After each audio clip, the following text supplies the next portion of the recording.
Hello and welcome to this video. Mastitis.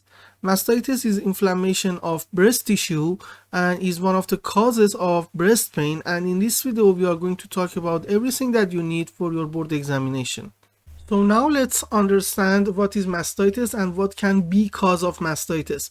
Mastitis is a very common in patients who are in postpartum period and are breastfeeding the child. So this is the most common presentation in the board examination, but regardless of that, we can have etiologies that are intrinsic to the breast, meaning that an anatomical abnormality of the breast leads to inflammation of the breast.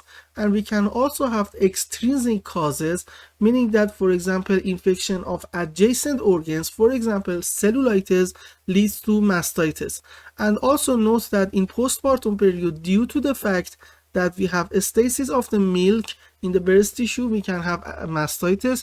Note that a Staph aureus is one of the normal floral bacteria in mouth of the baby. So when the baby is fed with breastfeeding, the bacteria will be transferred to the breast tissue and can cause mastitis. So infrequent evacuation of the milk can cause mastitis. There are several risk factors that can facilitate mastitis. Of course, diabetes, because the patients who are suffering from diabetes have weakened immunity. Also chronic use of steroids, because we have weakened immunity in case of chronic steroid use, and milk stasis due to infrequent breastfeeding. Also, nipple cracking can facilitate infection with mastitis, and cigarette smoking can cause Zika disease, which is a recurrent periductal mastitis. And the most common place to have mastitis is right upper quadrant of the breast tissue.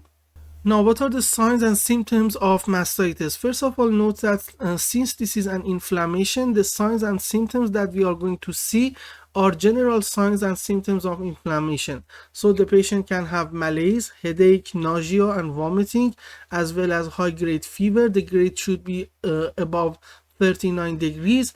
Also, we can have swelling and redness of the skin overlying the breast, and also chills and pain and tenderness in breast tissue. And note that in this case, in case of mastitis, we can have enlargement and tenderness of axillary lymph node. Remember that the breast tissue is emptying its lymph to the axillary lymph node. Most of the lymph is drained into the axillary lymph node, and in this case, in case of mastitis, we can have enlargement. And also note that enlargement of axillary lymph node is a very dangerous sign because it can be a cancer. So in case of enlargement of axillary lymph node, we have to rule out the cancer in patients who might be suffering from mastitis. And also note that one of the most common causes of mastitis is Staph aureus. Now, how do we make the diagnosis of mastitis and what are the differentials for mastitis? In non-complicated cases, this is a clinical diagnosis and it is made based on history and physical examination.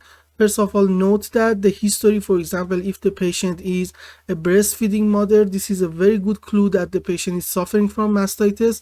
And in the physical examination, what you are going to see is a breast tissue which is overlined with a red skin, which is a clue for mastitis. If you are not sure about the mastitis and if the physical examination is not definitive, we can use examination of breast milk or discharge of the breast and have it examined for leukocytes and bacteria, and we will see increased leukocytes and presence of the bacteria in breast milk or discharges of breast. And note that laboratory testing, CBC, metabolic panel and imaging studies have no rule in diagnosis of mastitis. For differentials, we have inflammatory breast cancer, which also gives enlargement of the axillary nodes, axillary lymph nodes. We can have blocked duct and also galactocele, which is a stasis of the milk in the breast tissue.